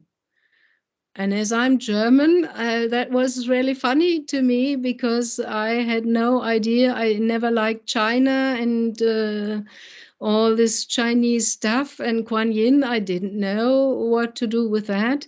And then I started researching and found out, wow, she's the goddess of empathy. And there's a story about her which I really liked and that touched me and brought me to tears, that she could have left the world, and on the threshold, she turned around and saw still suffering beings. And then she turned around and said, I will not go with one who's left here suffering. So she rejected her own enlightenment and came back to the world to assist the ones who are still suffering and searching and trying. Yeah, whoa, okay, she appeared once in front of me and said to me, I am Kuan Yin. I am one of your spirit guides. You can call upon me every time. And with her was a water dragon, green color, and a lot of pink clouds, like like the cherry flower in Japan, something that light pink color. So makes sense to me that this is the color because our Valentine greeting cards, the hearts are always pink or red, and the softer version, the empathy, is, well, more a rosé or a soft pink. So that's the only one I know. So when your guides talk to you, do you hear it as thoughts, sounds, both, or pictures, or everything, all of the above, or what? How do they communicate with you? I think they use all senses, but as I started as, how do you call it? Clear feeling, because all our five senses feel, see, hear, taste, smell, and know. They have some kind of invisible prolongation into the other dimensions or densities. So there's clear feeling, there's clear hearing, clear seeing. I had people that could taste something that wasn't there. Angels always or very often leave some smell, faint smell of flowers. Many people talk about that. Other people suddenly taste something, or they suddenly know without knowing where they do know this from. So I started with the feeling sense. I get a feeling, I get a vibration. Training in the mediumship circles with colleagues, with exercises, you can train your other senses. And I'm good in language. I'm speaking 4 languages. I'm a musician, so I'm very open for sound and tone. Sometimes I hear a word or even a short sentence. Sometimes I see pictures. But I know, because they showed me, their messages, they are in wave form, they are frequencies and vibrations. And I, as an instrument, medium is nothing other than a channel. They tune me, they use whatever they can, what I have as a treasure to translate their vibrations into a message. Okay. It kind of leaves you speechless, and I don't know what to say. So, you mentioned earlier about attaching spirits. I have a special. Oh, hold on. My light is changing. 1 second. Let's see if I can. There we go. So, yeah, you mentioned earlier about attaching spirits. Do you have much experience dealing with those types of things, or in your life with your clients? Unfortunately, yes. So, please do tell as much as you'd like to go over in this area. That's an area of special interest to me. You might say. Yeah, they already told me that. So I have a special story for you. I once came across in a QHHT session a real demon that was living inside a woman, 80-year-old, a German woman. She had been to an African shaman 20 years before, and this guy told her, "You've got 2 attachments. One I can drive out now. The other one I can't. You have to stay with that or find someone who can drive this out." So she had this one spirit attachment driven out and was living for over 15 years with the other one and couldn't find anyone. And she didn't tell me. We weren't talking about that. She wanted a QHHT, and I wasn't expecting that. And she didn't even reach into the hypnosis state, the deeper alpha state. That being made himself present rapidly and started talking. and it was kind of unfriendly. It was grunting, and it said, "Oh, stupid cow," she called her a stupid cow. And I started talking with that being. Usually, I don't know, I wouldn't have done that because I felt totally not totally unprepared, but unprepared for that. But I had the feeling as if some kind of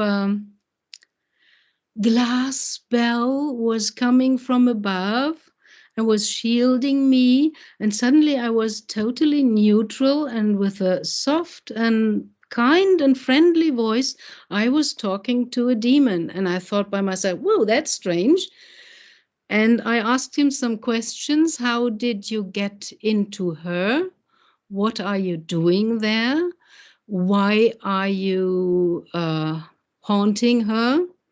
And that being, I mean, you can't talk even as a human and not let out some truth.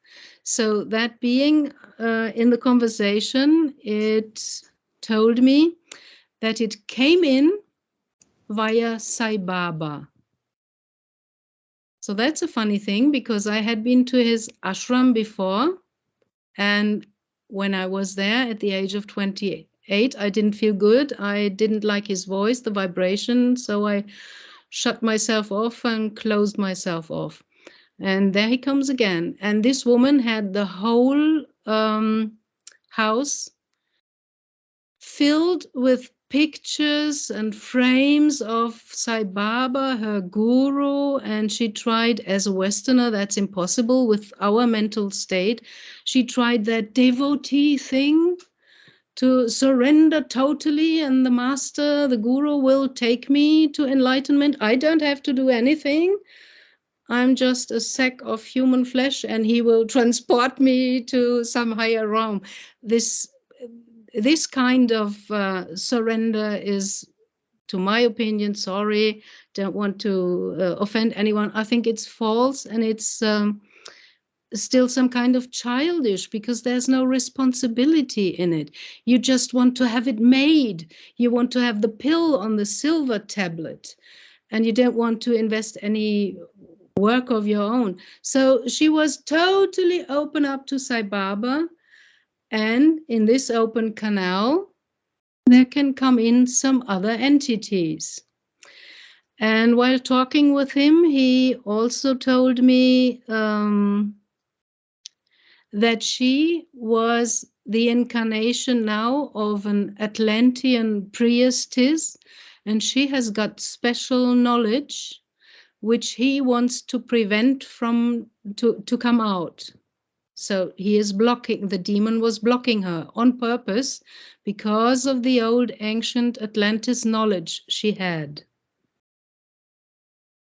And I'm kind of straight and upright person. I don't like these intrigues and games from behind. And if you do something without anyone knowing and you're living in his auric field and you don't go, well, I think there's some kind of unfairness. And the first thing he said to me is, she invited me. And I know from reading the Indian tradition, the Mahabharata, they always say that. The reptilians always said, the earth is ours, we were the first, or you invited me. That's what the bad spirits like to say, as if that gives permission for them to stay. So I said to him, well, maybe unknowingly she let you in former days, but now she does not want you anymore, and I ask you to leave with all your minions and everything you planted in her. And I tried to call on Jesus, Source, whatever, Archangel Michael. That demon only laughed at me and didn't move a centimeter. And I couldn't do anything. I had to stop and finish the session. And I was really kind of pissed off, and it just sucked that I couldn't help this woman. I couldn't do anything. And on the way home driving, I suddenly was thinking about my perceptions that I had while talking with him and while being in the hypnosis session.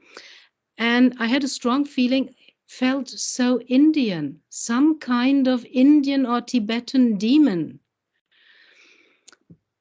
And then I suddenly heard my guides tell me, okay, mark another session with that woman, do your part until you cannot go any further, then call us in, the Indian deities, Brahma, Vishnu, Shiva, and Krishna, and we will do the rest of the work.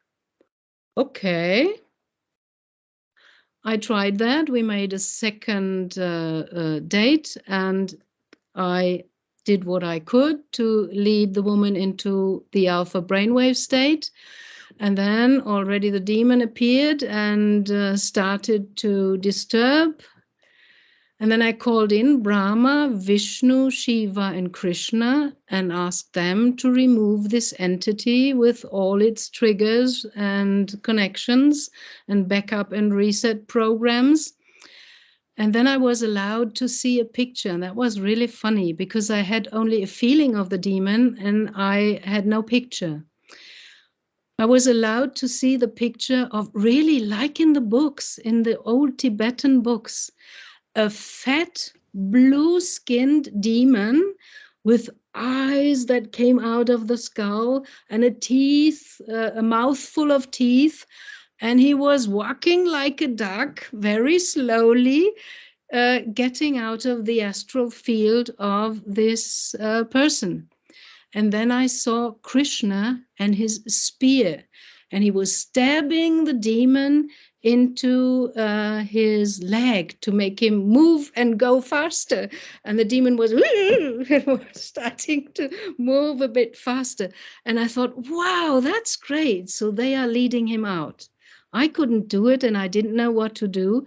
In all the Christian tradition, Jesus and Archangel Michael didn't help. So I had to call upon his higher lords who can command him, which are the Indian or Tibetan deities.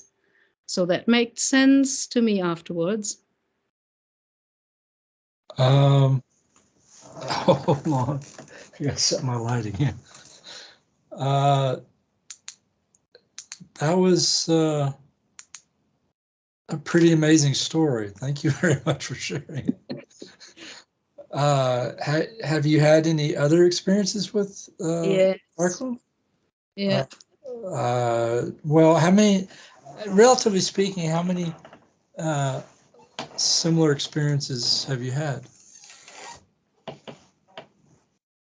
Ballpark.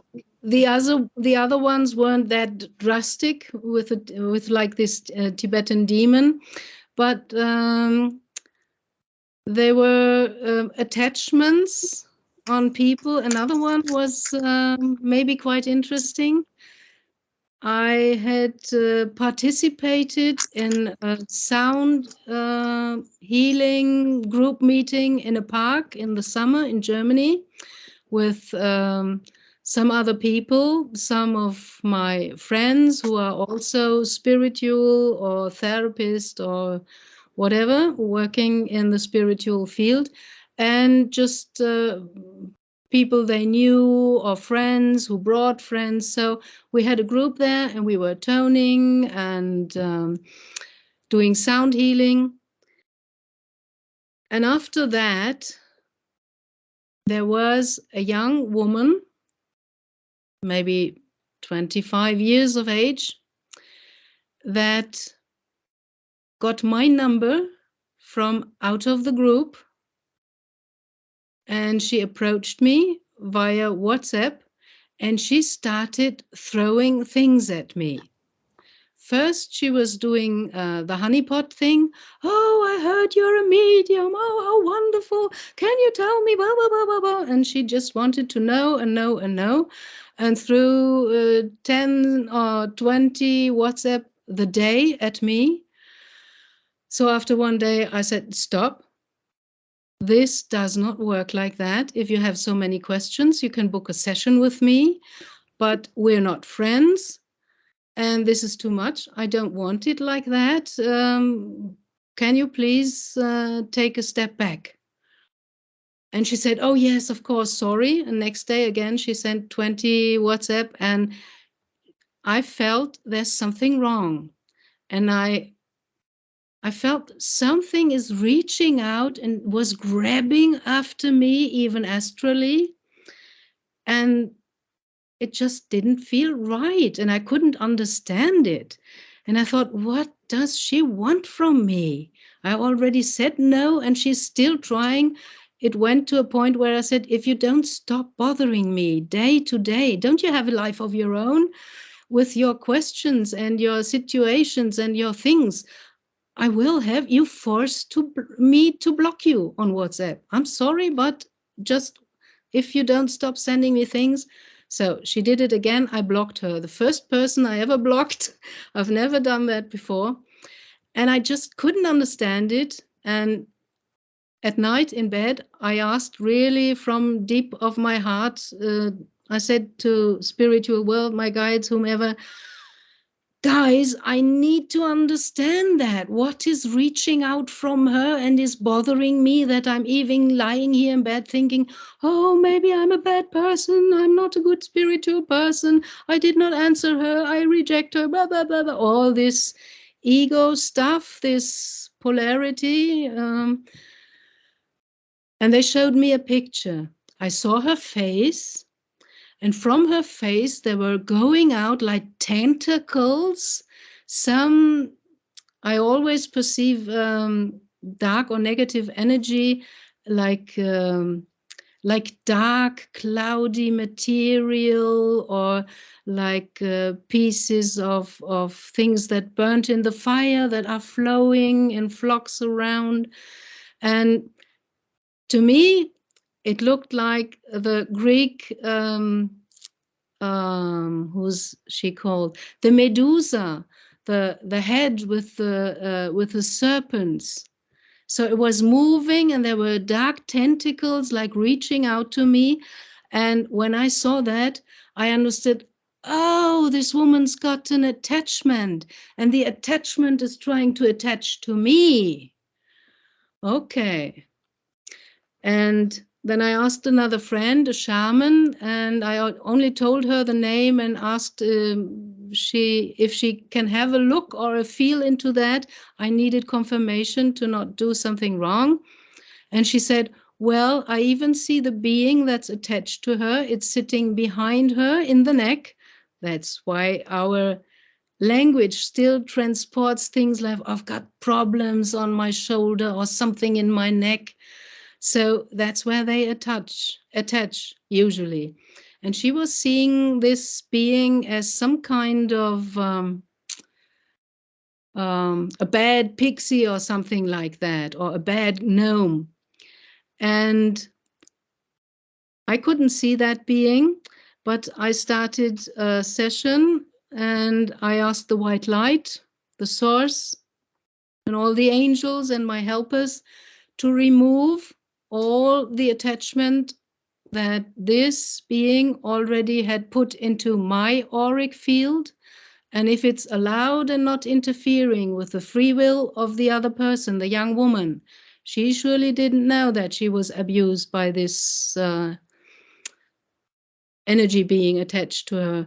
So if it's allowed, then I ask the angels to remove this being from her, also with all the triggers and connections and the backup and reset programs, and heal the space where this energy was in her aura, and seal it with white light so that no other low energy can come in my field and in her field. And just 1 hour later, after I did that session for myself and my prayer, I was allowed to see a picture. I saw 2 angels who were escorting on every side the being that was attached to that woman. And it was looking like some kind of Irish gnome with a very ugly face. He had warts everywhere and he had really shiny red hair. And he was very nasty. And of course, he disliked that I had found him and had more or less like sent the police, sent the angels after him, and they escorted him out now. And he turned his head back to me and said something nasty to try to hurt me again. And I just sent him my love and said, bless you, go to the light, be happy, be free. So that was another one that I could help to detach. And I remember the first one I encountered in a quantum hypnosis session was a young man at the age of 25. And suddenly, without expecting anything, during the hypnosis, through the mouth of this young man, somebody started yelling at me. Piss off! I don't like you! Shut your mouth! Be quiet! Piss off! Fuck off! Really like that. And I thought, woo, what's that? And then again came this glass kind of cylinder or bell-shaped thing above me from above and shielded me. And I started talking with this entity and I said, why are you so angry? Who are you? Do you know that you live in the auric field of another living person and that you are hindering him and block him and he can't go on his journey and you can't carry on with your soul journey because you're inside another body's auric field and you're not on your path, you're not in the beyond, you're not with the light with your guides or your guardian angel. And he started to understand, and it was a young man who got killed some kind of traumatically, and he died in anger. So anger was the only thing he knew. That was the emotion with which, the vibration, the frequency of anger, with which he left his former body. So he was magnetically drawn to the same frequency, to anger in another person. And this young man said, I'm a very lovely, friendly person, but sometimes I just explode and I yell and I don't know where this anger comes from. And after that, we knew where this anger came from. He had some anger that wasn't resolved or healed, and there this being could attach this other young man who died in anger. And so this anger grew more and more and started to disturb the life of the young man. And the other one didn't even know that he was dead. After I told him, I offered that the angels can guide him out now to a place where he belongs because of his frequency or back to the light. And he accepted and even left a positive message at the end. Going out of the client's body, he said, I'm sorry, please forgive me. I wish you luck and blessings for your own soul path. Look at that. So you can do something and you can move some spirit's mind who's lost and just doing something unknowingly, which is totally wrong. Can you hold on for just 1 minute? Yes, of course. All right. I know, talking very I'll be right much. back.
Thank you for holding. No problem.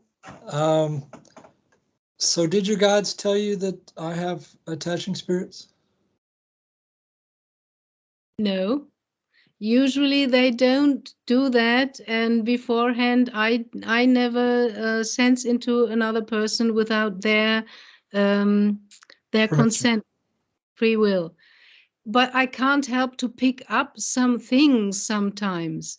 The big trick of my teachers was that they created in the invisible some kind of mechanism like a switch to switch on your medial senses to perceive focused, intensified for a session, a reading when you need it, when it's really helpful and needed, and to switch it off to not get everything of everybody when you have to buy your grocery at the grocery stores or in the supermarket.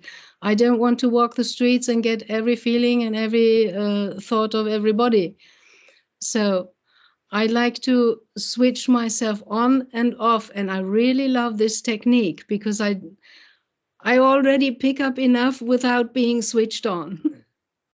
Good. Okay, so I don't pick up anything with you. If you okay. ask for that and I focus my attention now on you, I don't pick up any attachment. Yeah, well, I've got them. There's no question. So the only thing that I pick up is that you have some very strong, let's say, thought streets. The path of your thoughts. There are many, many roads and pathways, and some are very strong, and they are connected with what I would call the dark side or the negative, because you want to know and understand. So you got a resonance there, but you don't have negative attachment of beings as far as I can notice. So what would you tell people who know that they, people who have attachments in general, as a sort of a parting, we could go on for a long time. I'm sure you have plenty of other experiences you could tell everybody, but you've entertained the audience for over 2 hours now, and it's been a nice ride. I mean, it was great hearing about the dragon eating your sorrows and your ET experiences and the demons you worked to remove. It was good stuff. So, in general, if somebody said, they had attachments, what would you tell people in general about such things, if anything?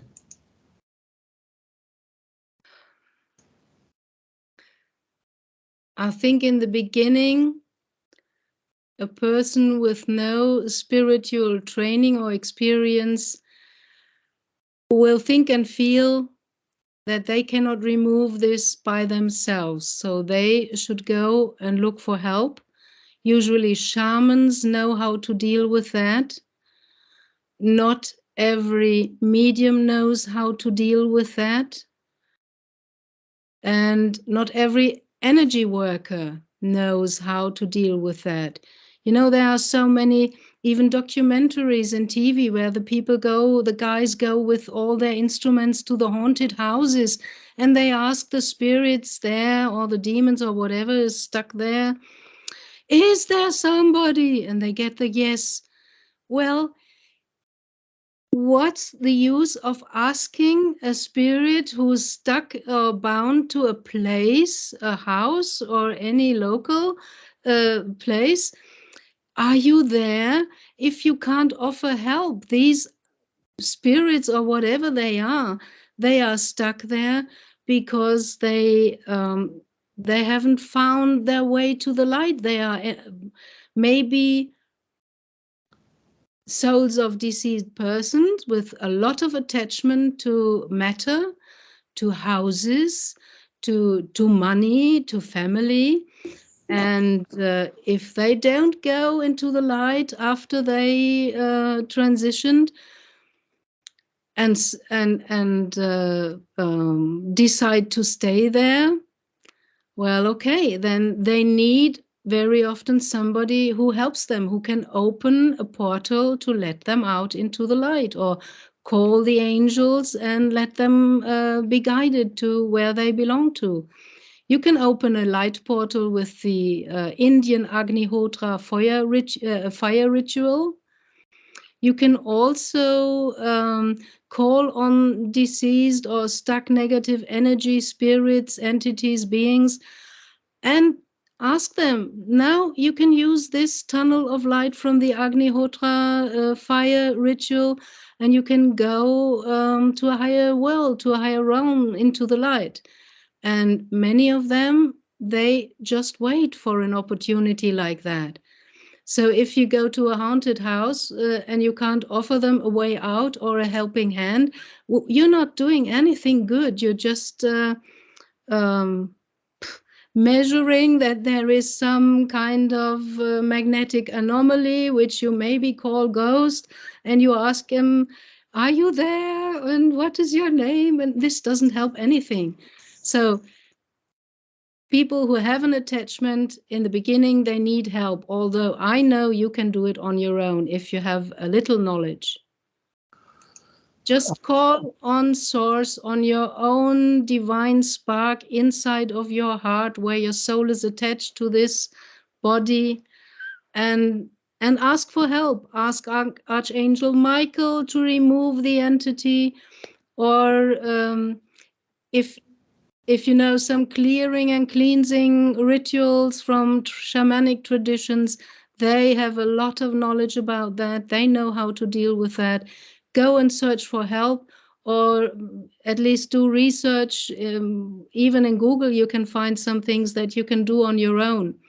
Many people try to use sage or white sage in their rooms to get bad energy or spirits out, but they should better use frankincense. Yeah, I've heard that most recently. Yeah, it's not a coincidence that the church put all this on their frankincense and they use too much. But they still know about some of these old magical traditions and the old knowledge, the Gnostic knowledge, and they know what they do in some cases. So it's been a pleasure talking with you. I really enjoyed hearing all your stories. I'm sure that anybody who listens to this interview will enjoy listening to you as well. So is there anything you would like to say to the people in general before we finish? I really appreciate you coming on the show and spending this much time, and it's been a pleasure. Do you want to say any last thing before we stop the recording to anybody, by any chance? Yes. Okay. One very simple thing. Negative energy beings, they don't like happy sounds. So if you sing, if you dance, if you do whatever makes you happy, what makes your heart jump with joy, you drive them out more or less, because they can't stand the high vibration. And if you need some help, then use binaural beats that can help you transform anger, grief, and whatever. They are specially made for the entrainment of the brain to create new pathways for new ideas, new thinking, um, new perspectives. So really, with all the chaos in the world and all the preoccupation, don't worry. It really makes it more worse if you worry. Be happy. Do the best to be happy, because when you are in good shape, good state, and good brainwave state, and then everything else is going much easier. Take it easy, but take it. We are responsible. Responsibility means the ability to respond. So how do you respond to whatever comes your way? You can say yes, no, or neutral. Interesting, maybe, I'm not sure yet. But we are really more or less forced now to choose. Everybody's got to choose. The first things I heard after my mediumship trainment for 2 or 3 years was always in my ear, what do you want? What do you wish? And it took me years to understand I have to make a wish. I have to focus my intent. Then I can call all the helping forces and angels and whatever and masters or sages in to help me. But if I haven't put my focus onto a goal, then they can't help me. And most people don't know that you have to ask for help, because the good ones, respect free will. The bad ones not. They come without being asked. So put your focus on happiness. Do something good. Sing, tone that will lighten up and raise your frequency. Thank you very much for spending your time with us, Gabriele Heikamp. I wish you the best with everything you do, and thank you very much for being on the show. Thank you again. Let me stop the recording now.